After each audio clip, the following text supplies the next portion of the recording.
हम आपको पहले ही बता रहे हैं कि यह मूवी वयस्कों के लिए है, कृपया बच्चे इसे ना देखें। इसमें कुछ एडल्ट सीन हो सकते हैं। अगर तुम यह वीडियो देखकर बिगड़ जाते हो तो इसमें मेरी कोई गारंटी नहीं है। I hope enjoying you this video, thank you. यह स्टोरी है दो बच्चों की जो अपने जहाज से बिछड़कर एक आइलैंड पर फंस जाते हैं और कई सालों तक वहीं पर फंसे रहते हैं। इसके बाद उनमें शारीरिक बदलाव आते हैं और वह एक दूसरे की तरफ अट्रैक्ट होने लगते हैं। तो दोस्तों, स्वागत है आपका फिर से हमारे एक और एक्सप्लेनेशन वीडियो में। तो आज हम बात करेंगे 1918 में आई Hollywood movie the blue lagoon के बारे में।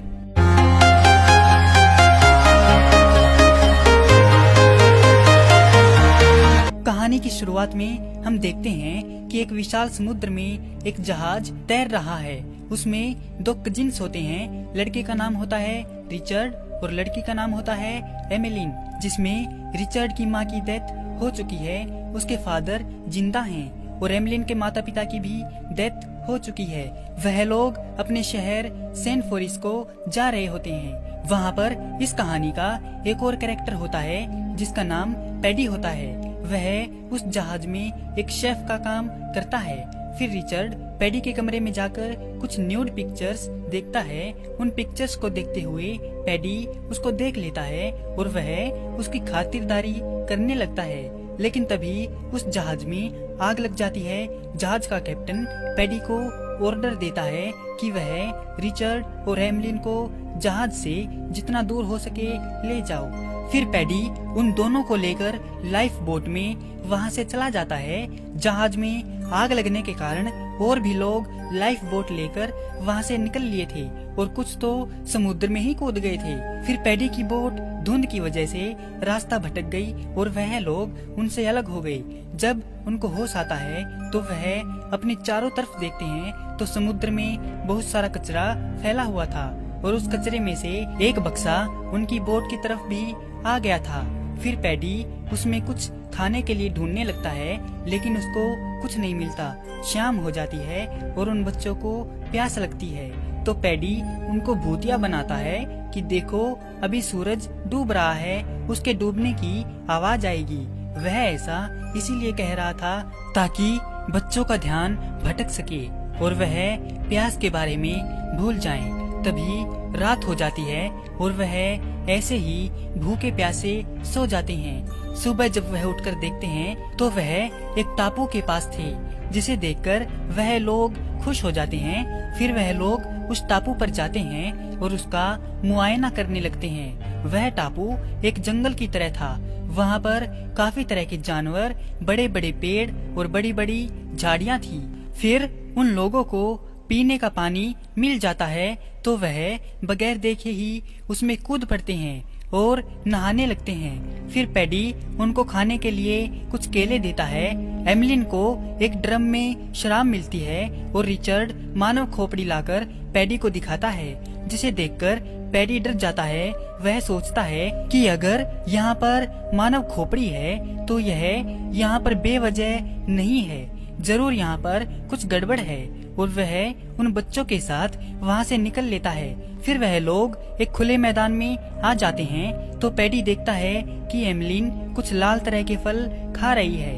वह उसके पास आता है और उसको वह फल ना खाने की हिदायत देता है और कहता है अगर किसी ने यह रस भरी खा ली तो वह हमेशा के लिए गहरी नींद में सो जाता है। फिर वह लोग वहाँ पर धीरे धीरे एडजस्ट होने लगते हैं और वहाँ पर रहना सीख लेते हैं। पैडी उनको हर एक बात सिखाता रहता था। वह उसको बताता है कि तुम जब भी कोई जहाज देखो तो यहाँ पर आकर आग जला देना, जिससे उनको सिग्नल मिल जाएगा और वह हमको बचा लेंगे। पैडी रिचर्ड को छप्पर बनाना सिखाता है और रिचर्ड भी धीरे धीरे सब सीख जाता है। वह एक छोटी सी नाव बनाता है, जिसे देखकर पैडी खुश होता है। फिर एक बार पैडी केले लेकर आ रहा होता है तो उसे दिखाई देता है कि एक पत्थर पर ताजा बलि दी गई है, जिसे देखकर वह बहुत ज्यादा डर जाता है और सीधे भागा भागा आता है। फिर वह शाम को रिचर्ड और एमिलीन से एक प्रॉमिस लेता है कि तुम लोग टापू के दूसरी तरफ कभी नहीं जाओगे। तो रिचर्ड कहता है क्यों पैडी? तो पैडी उसको बताता है कि वहाँ पर बहुत ही निहायती और नीच हरकतें होती हैं, गुनाह हो रहा है। वहाँ पर वैश्य रहते हैं और वैश्य मानव भक्षक होते हैं। फिर वह एक कानून बनाता है कि आज के बाद कोई भी वहाँ पर नहीं जाएगा।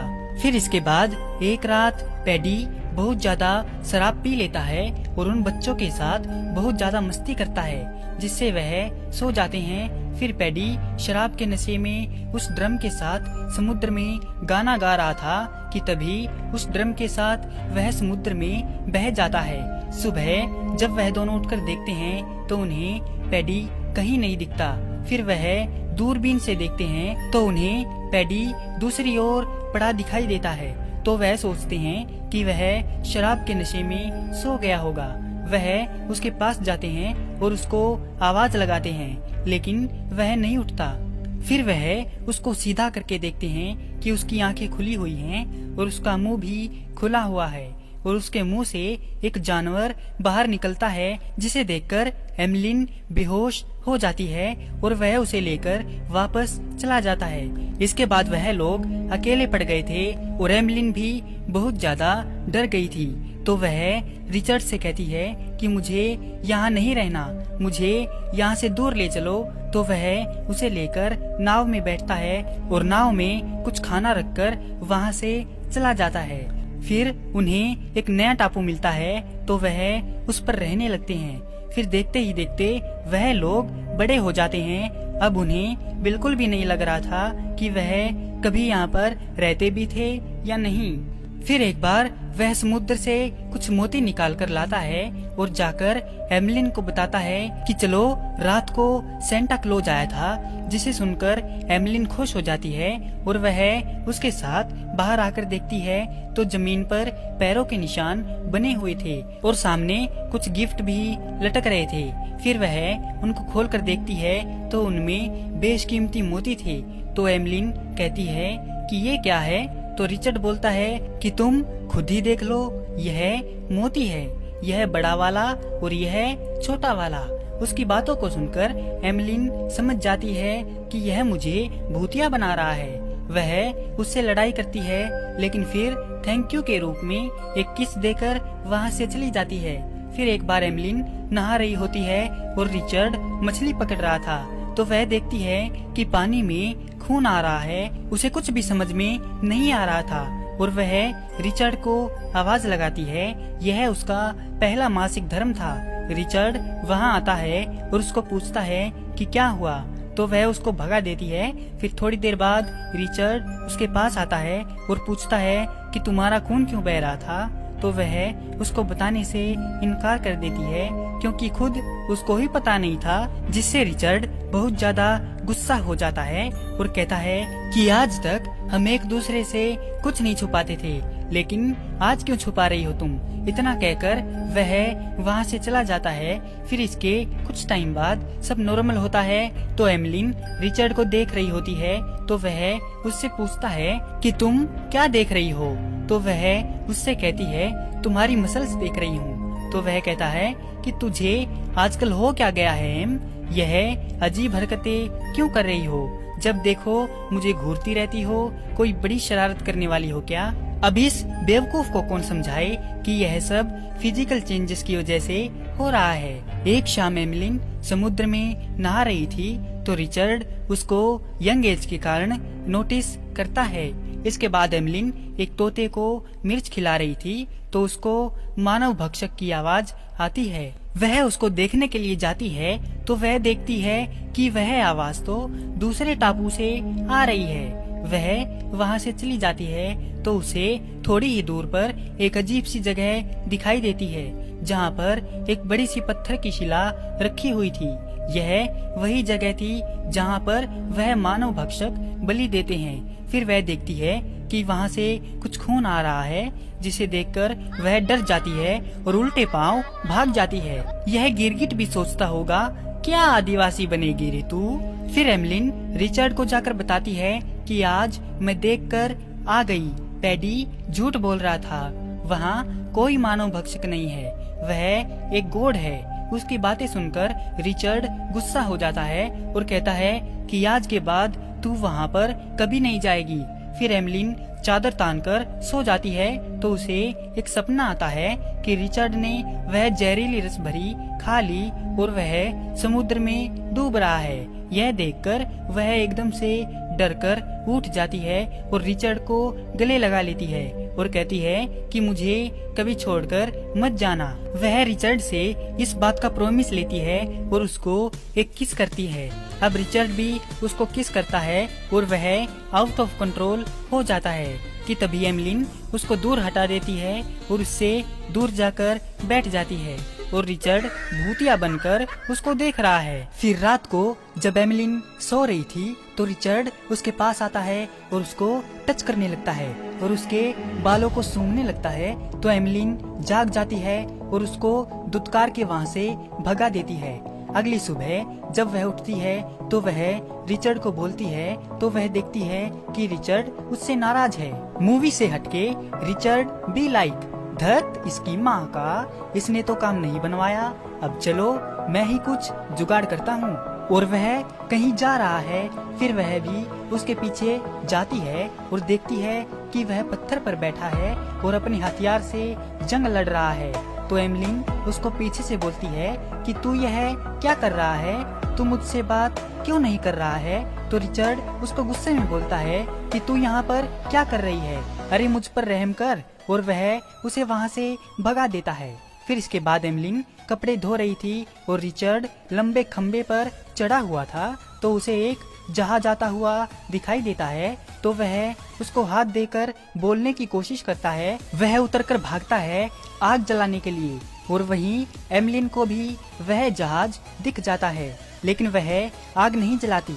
अब उसका वहाँ से जाने का मन नहीं था, अब उसका मन यहीं पर लग गया था। तभी वहाँ पर रिचर्ड आ जाता है और कहता है कि एमलिन जहाज आया, तुमने देखा ना, तो तुमने आग क्यों नहीं जलाई, तुम जानती हो ना मैं यह टापू छोड़ने के लिए कितना बेसब्र हूँ। वह उससे गुस्सा हो जाता है और कहता है मैं तंग आ गया हूँ तुम्हारी चिक चिक से, ठीक है तुम रहो यहीं पर अकेली, मैं अकेले ही जाऊंगा सेंट फोरिस को। फिर रिचर्ड एक नाव में अपने खाने पीने का सामान रखता है और वहाँ से जाने की कोशिश करता है, लेकिन वह नाव उसको धोखा दे देती है, जिसे देखकर एमलिन बहुत ज्यादा खुश होती है। वह गुस्से में फिर आता है और फिर से नाव बनाने लगता है। तो एमलिन उसको कहती है कि तुझसे बात नहीं बन पाएगी, रहने दो। तो रिचर्ड बोलता है अब मैं तेरे साथ और नहीं रह सकता, तू पहले मुझ पर हंसती भी नहीं थी, पहले तो हम कोई बात नहीं छुपाते थे, लेकिन अब क्यों छुपा रही हो, तो इसीलिए अब मैं तेरे साथ नहीं रहूंगा। जिस पर एमलिन बोलती है कि तू भी तो छुपाता है मुझसे, तो तू भी कम नहीं है मिस्टर, अगर तेरे पापा यहाँ पर होते तो मैं उनको बताती कि जब तू खेलता है उससे तो क्या होता है। रिचर्ड कहता है तो अब तुम मुझ पर ताक झाक भी करने लगी हो, मैं तो नहीं करता ताक झाक। एमलिन कहती है कि तू झूठ बोलता है, तू हर वक्त मेरे बदन पर नजर रखता है। तो रिचर्ड कहता है और नहीं तो क्या आंखें फोड़ लूं, बताऊं तू कैसी लगती है तब, तुम बिल्कुल पैडी की उन तस्वीरों की तरह लगती हो जो उसके पास रखी हुई थी। इतना कहकर वह दो नारियलों से उसका मजाक उड़ाने लगता है। तो गुस्से में आकर एमलिन उसके सिर पर एक नारियल दे मारती है। तभी रिचर्ड उसको एक थप्पड़ मारता है और उसका सामान बाहर फेंकने लगता है और कहता है कि यह घर मैंने बनाया था, इसीलिए अब तू कहीं और जाकर रहे। जिस पर एमलिन अपना तंबू और बम्बू जस्ट उसके बगल में लगा लेती है। फिर एक दिन एमलिन उस जगह पर जाती है, वह उस पत्थर को अपना गोड़ मानने लगी थी। फिर वह वहाँ से आ रही होती है तो एक जहरीली मछली पर उसका पैर पड़ जाता है, जिससे उसकी तबीयत बहुत ज्यादा खराब हो जाती है। रिचर्ड उसके पास आकर देखता है कि उसकी तबीयत बहुत ज्यादा खराब है, तो वह उसको बताती है कि उसका पैर एक जहरीली मछली पर पड़ गया था, जिससे उसकी तबीयत खराब हो गई है। तो वह रिचर्ड को उसको अपने गोड़ के पास ले जाने के लिए बोलती है। फिर रिचर्ड उसको गोद में उठाकर उस पत्थर के पास ले जाता है और उसको वहाँ पर लेटा देता है। फिर वह उस पत्थर से रिक्वेस्ट करता है कि वह एमलिन को कुछ न होने दे, उसको बचा ले। वह लोग कुछ टाइम वहाँ पर रहते हैं तो एमलिन को होश आ जाता है।